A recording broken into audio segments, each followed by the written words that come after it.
Millwall Football Club is in an area of London which came off badly in the post-war changes.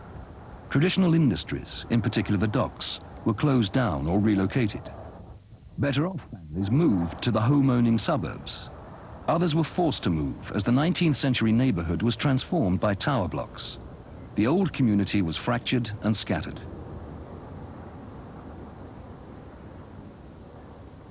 Around the same time, the area was absorbing and reacting to a new group of immigrants, mainly black people from the West Indies. But although the population was radically changing, the vast majority of active Millwall supporters remained white, working-class young men, including many who had moved away from the area, but travelled back to the Den for matches. For some of these supporters, the visible changes appeared to be squeezing out the way of life they celebrated. For them, loyalty to the club and pride in the community often led to contempt towards outsiders. As in many clubs, racism became open, and racist chants became part of the experience of watching football. At Millwall, the reputation and the intensity of the abuse has meant that black supporters have never been attracted in any numbers. All outsiders came to be seen as legitimate targets for verbal abuse and ridicule. Little was done by the club or football authorities to challenge this behaviour.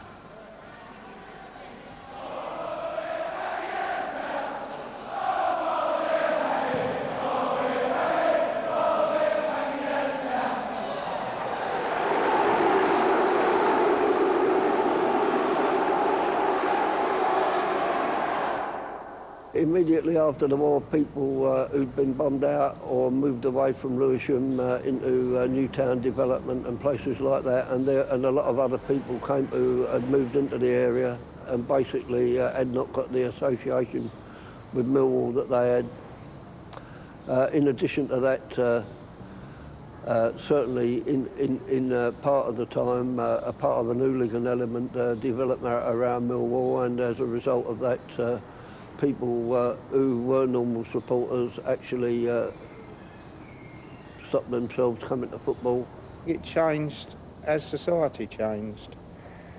You know, people seemed to have a little bit more money in their pocket. Younger people were travelling on their own and didn't come as a family anymore.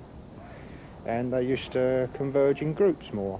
You know, you'd get behind both goals, you'd get your 300 or 400 or 500 youngsters. But they just had no leadership from the older generation that's been passed down like we had, you know.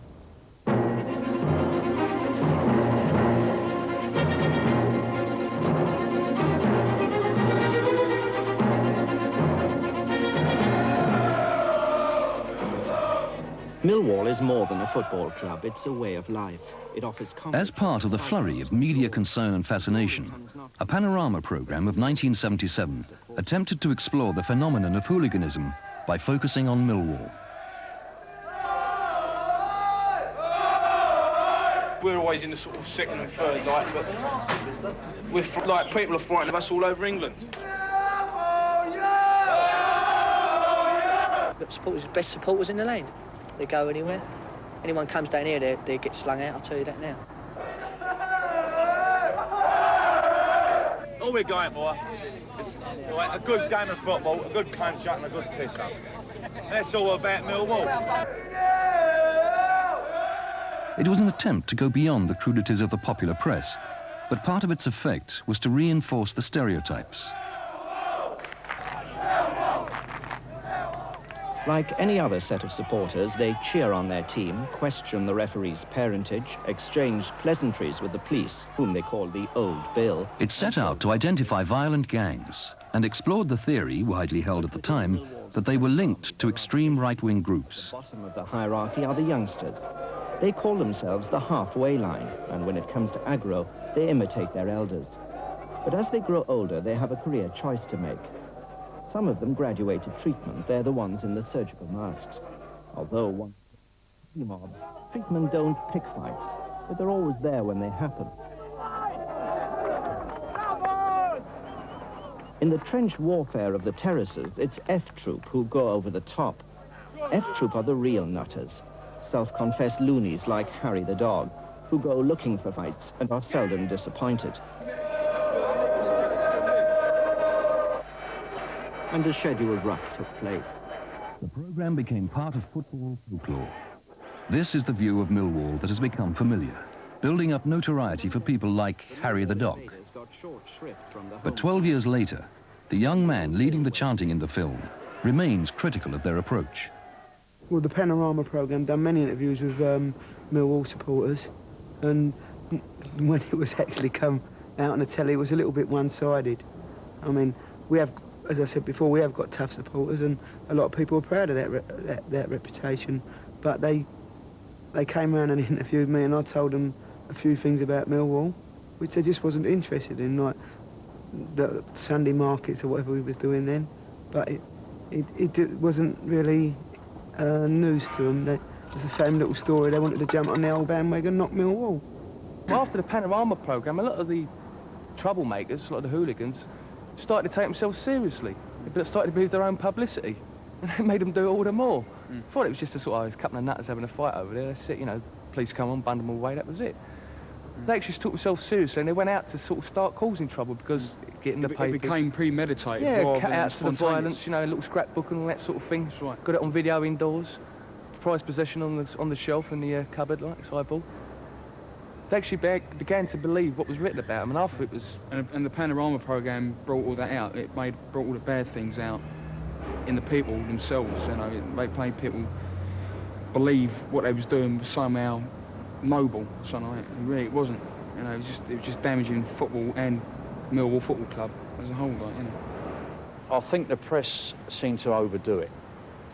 It's mainly because, I suppose, of Millwall. I mean, there's other clubs who've got their bad supporters, but Millwall, you get them and they seem to have nailed us to the floor. I think even this season, if something had really gone wrong this season, we'd have been nailed to the floor. I think they're most unfair. They seem to overdo it. I mean, the Ipswich game in the cup tie when we lost 6-1, there's a bit of trouble over in the stands, and mainly I think what I see, because I was in the seats myself, that people were just getting out of the way of a bit of trouble over there, and the papers made it out as though there was a riot down there, which was totally out of order. And if I may say this, Robson, who was Ipswich manager at the time, he really slurred Millwall supporters, which I thought was totally out of order. On television and in the press, pictures have had their effect. On the one hand, violence has become more visible and less tolerable, while on the other, some supporters have been prepared to glory in the publicity and to act up to the cameras.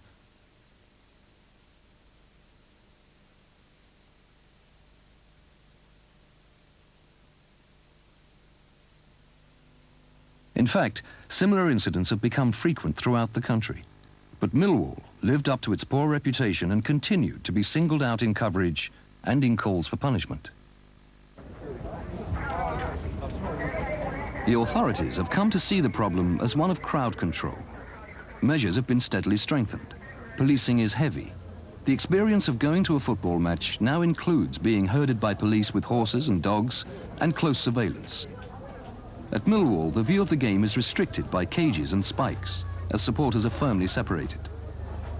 Arrivals are subjected to body searches. A wide range of behaviour is now interpreted as hooliganism, and the whole crowd has felt the consequences of a hardening of police and public attitudes towards football fans.